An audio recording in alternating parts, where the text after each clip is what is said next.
Annyeonghaseyo. Hi everyone, this is Ariel, one half of Soju for Two, and this is a video I'm just going to make for you guys about sort of my week right now, but also about like stress in stressful places in Korea. So I want to tell you guys like basically an update. So today is the 21st of January, and I'm on vacation officially now, and my plan is to go to Busan tomorrow just to sort of explore a little bit. So I'm excited about that. The past couple weeks have been a bit of a crazy blur of winter camp and seeing a bunch of friends. So I'll just tell you about winter camp and how that went, and I'll tell you about some stressful things. So winter camp was not stressful for me at all. I think I have a lot of friends here that were really stressed out about winter camp. And what winter camp is that all English teachers in Korea, native English teachers in Korea have to do a winter camp. I think winter camps could vary from like 2 to 3 weeks, and you can either teach like 4 or 5 classes.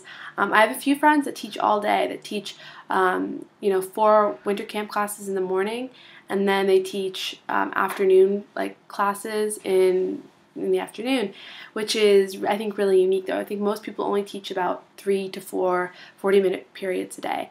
And I think for me the cool thing about that was I got to sort of pick my own curriculum, and you make your own textbook. Your textbook, mine had like 35 pages, and I was so proud of it because I made it. And you get to sort of pick the activities you do. And I think the cool thing was that I didn't stress myself out about it. I was like, I'm not going to invent the wheel, but I want to do stuff that's fun and educational. But I was realistic to myself. I was like, I don't have to invent the wheel. There are sites like waegu.org, which I'll put a link for down here, that like provide templates and games and lots of ideas for things like winter camp and extracurricular activities. So I just took a lot of things and I used them, and that's what those sites are there for. They're there to be shared, and I think it's really great that they exist because there are so many creative people that create things, and you see this and you're like, oh my god, it's a great idea. So I've been really good though. I've been uploading things to the site that I've created or that really worked in my classes, and like sort of giving things back. So I think that's a great just resource. So if you're in Korea teaching and you don't use waegu.org, you really should be, because not everything needs to be like a complete stressful like disaster. And I think I have a few friends here that are just like stressed to the limit, and I don't know why. I think there's no reason to be that stressed out about this. So I made my book, and it was a ton of pages, and then I think when the actual classes came around, I had 3 different sets of students, and I had anywhere from I think 20 to 12 to 6 kids in a class, and it was really nice because they're really small. My usual classes are 35 students, and these kids they really varied in range of abilities as well as age, and I've spent the entire 5 months that I've been here teaching 6th graders. And so for the camp, I got to teach 3rd, 4th, 5th, and 6th graders, which I loved. I think it was really fun. And I love 6th graders. Everyone tells me 6th graders are like demons or whatever, but I've had a really great experience with 6th graders because their level of English tends to be much higher. Obviously because they've had 3 years of experience. So I really, I'm happy, 3 to 4 years, obviously. So I'm really happy with teaching 6th graders. But 3rd graders are so cute. But it was interesting to have 3rd to 6th graders in one class because they do vary a lot. Though I did have some 3rd graders that were honestly as good, if not better, than my 6th graders. So I was really lucky with the camp. And the camp was cool. We did all sorts of different things. We did some educational things, but it wasn't like I was teaching them new topics. I was really just having them doing speaking exercises. Like they either had to speak to me or their friends, and I had them doing a lot of drawing and writing that way. And I think it was fun because I wasn't trying to push anything down their throat. And the one little girl came up to me and she's like, oh my god, this is the best winter camp I've been to. It was really fun, and I was happy to hear that. I think a lot of people try to teach them like new grammar and things like that. I think it's just too intense for the kids. This is really their only vacation, and a lot of them, like right after winter camp, they go to Hagwon. So I just wanted it to be like sort of a release for them, but a one where they get to practice English, because that's what I'm here for. I'm here to help them with speaking, because they learn grammar every single, they'll be learning grammar till they graduate from high school, and they're going to be good at grammar. But speaking and that confidence is not something they'll be able to do for the next, the rest of their, young educational career. And they're not going to have teachers in middle school and high school anymore that are native. So that's what I really wanted them to do. I wanted them to speak with me. And so I had so much fun with it. And I also got to teach dance classes, which was like amazing. I love teaching dance classes. Dance classes, obviously, we did not speak a lot of, I mean, I spoke English, but mostly I think the kids just like follow on to me being like left, right, you know, whatever it is that I was doing, and they could understand left and right, which is awesome. So I knew they were understanding a little bit of English. But we just did dancing, and I just had so much fun with that. So that's something I really actually want to talk to my school about, like maybe creating a dance class and doing like an after school dance class. But I don't know if kids would be interested because, I mean, or if their parents would be interested, because it's not necessarily academic. It's purely just for fun, and so maybe they would like it. But there does tend to be a like focus on education. The kids go to Hogwarts and everything. So I'm not sure if there would be a lot of interest, but I would like to do that.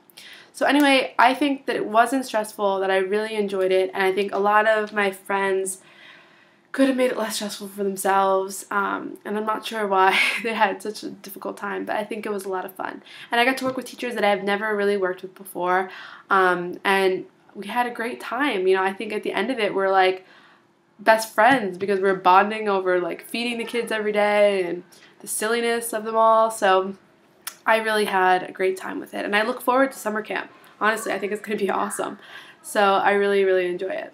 And I just want to talk about stress a little bit more. Like, I think this is one of the things that could have been extremely stressful, and it really was for a lot of my friends, and I just didn't feel stressed out about it. But places where I do feel stressed out in Korea, I would say the number one place that I'm stressed out is the post office. Now, this is like, I think you guys should feel a little bit bad about this because it's mostly because of you guys that I go to the post office every month for giveaways, but no guilt. Whenever I go to the post office, I just feel like overwhelmed. I don't know what it is.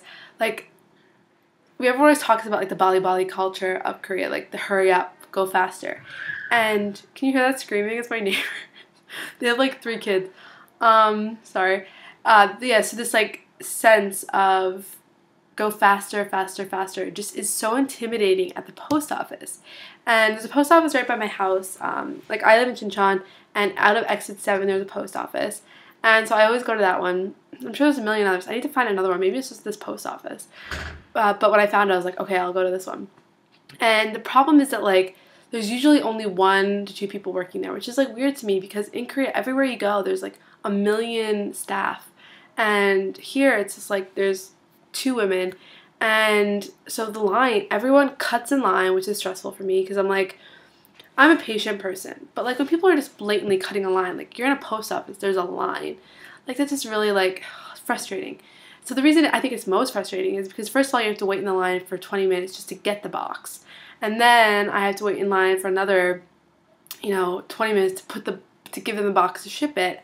And then it always takes them a really long time to process my orders because they're obviously in English and they're going to America, or, like, my last one went to Malaysia and I had one that went to Turkey.